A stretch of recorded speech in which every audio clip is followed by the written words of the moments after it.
सीख जो जीवन बदल दे। एक राजा था जिसका नाम रामधन था। उनके जीवन में सभी सुख थे, राज्य का काम काज भी ऐशो आराम से चल रहे था। राजा के नैतिक गुणों के कारण प्रजा भी बहुत प्रसन्न थी और जिस राज्य में प्रजा खुश रहती है वहाँ की आर्थिक व्यवस्था भी दुरुस्त होती है। इस प्रकार हर क्षेत्र में राज्य का प्रवाह अच्छा था। इतने सुखों के बाद भी राजा दुखी था क्योंकि उसकी कोई संतान नहीं थी। यह गम राजा को अंदर ही अंदर सताता रहता था। प्रजा को भी इस बात का बहुत दुख था। वर्षों के बाद राजा की यह मुराद पूरी हुई और उसे एक पुत्र की प्राप्ति हुई। पूरे नगर में कई दिनों तक जश्न मना, नागरिकों को राजमहल में दावत दी गई। राजा की इस खुशी में प्रजा भी झूम रही थी।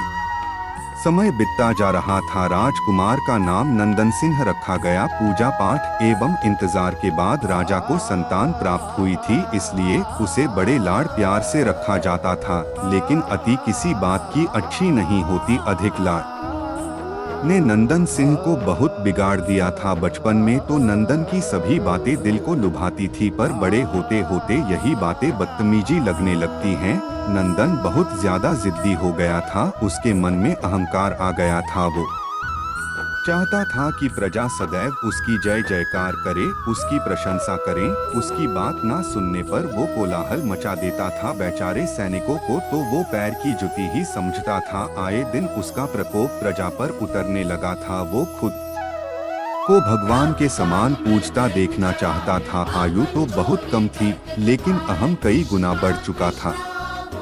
नंदन के इस व्यवहार से सभी बहुत दुखी थे। प्रजा आए दिन दरबार में नंदन की शिकायत लेकर आती थी, जिसके कारण राजा का सिर लज्जा से झुक जाता था। यह एक गंभीर विषय बन चुका था। एक दिन राजा ने सभी खास दरबारियों एवं मंत्रियों की सभा बुलवाई और उनसे अपने दिल की बात कही कि वे राजकुमार के इस व्यवहार से अत्यंत दुखी हैं। राजकुमार इस राज्य का भविष्य हैं।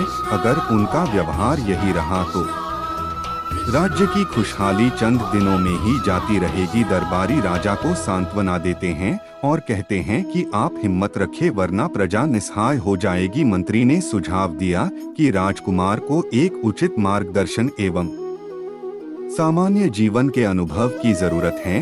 आप उन्हें गुरु राधागुप्त के आश्रम भेज दीजिए। सुना है वहाँ से जानवर भी इंसान बनकर निकलता है। यह बात राजा को पसंद आई और उसने नंदन को गुरुजी के आश्रम भेजा।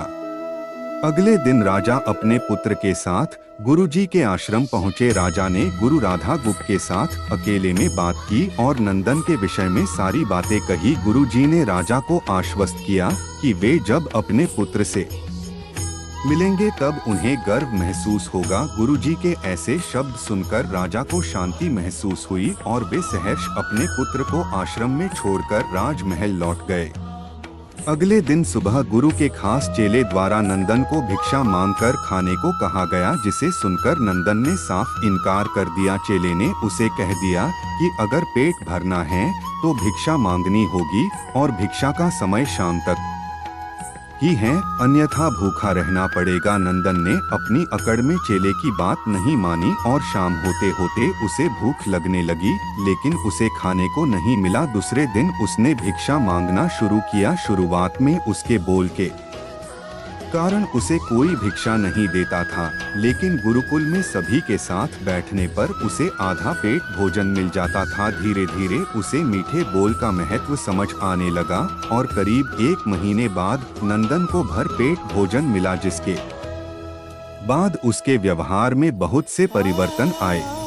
इसी तरह गुरुकुल के सभी नियमों ने राजकुमार में बहुत से परिवर्तन किए, जिसे राधागुप्त जी भी समझ रहे थे। एक दिन राधागुप्त जी ने नंदन को अपने साथ सुबह सवेरे सैर पर चलने कहा। दोनों सैर पर निकल गए। रास्ते भर बहुत बातें की। गुरुजी ने नंदन से कहा कि तुम बहुत बुद्धिमान हो और तुम में बहुत अधिक ऊर्जा है, जिसका तुम्हें सही दिशा में उपयोग करना आना चाहिए। दोनों चलते चलते एक सुंदर बाग में पहुंच गए, जहां बहुत सुंदर सुंदर फूल थे, जिनसे बाग महक रहा था। गुरुजी ने नंदन को बाग से पूजा के लिए गुलाब के फूल तोड़ने कहा। नंदन झट से सुंदर सुंदर गुलाब तोड़ लाया और अपने गुरु के सामने रख दिए। अब गुरुजी ने उसे नीम के पत्ते तोड़कर लाने कहा। नंदन वो भी ले आया। अब गुरुजी ने उसे एक गुलाब सूंघने दिया और कहा, बताओ कैसा लगता है। नंदन ने गुलाब सूंघा और गुलाब की बहुत तारीफ की। फिर गुरुजी उसे नीम के पत्ते चखकर उसके बारे में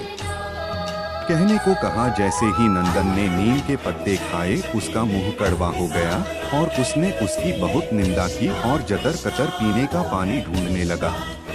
नंदन की यह दशा देख गुरुजी मुस्कुरा रहे थे। पानी पीने के बाद नंदन को राहत मिली। फिर उसने गुरुजी से हंसने का कारण पूछा। तब गुरुजी ने उससे कहा कि जब तुमने गुलाब का फूल सूंघा तो तुम्हें उसकी खुशबू बहुत अच्छी लगी और तुमने उसकी तारीफ की, लेकिन जब तुमने नीम की पत्तियां खाई तो तुम्हें वो कड़वी लगी और तुमने उसे थूक दिया और उसकी निंदा भी की। गुरुजी से नंदन को समझाया, जिस प्रकार तुम्हें जो अच्छा लगता है तुम उसकी तारीफ करते हो, उसी प्रकार प्रजा भी जिसमें गुण होते हैं उसकी प्रशंसा करती है। अगर तुम उनके साथ दुर्व्यवहार करोगे और उनसे प्रशंसा की उम्मीद करोगे तो वे यह कभी दिल से नहीं कर पाएंगे। इस प्रकार जहाँ गुण होते हैं वहाँ प्रशंसा होती है।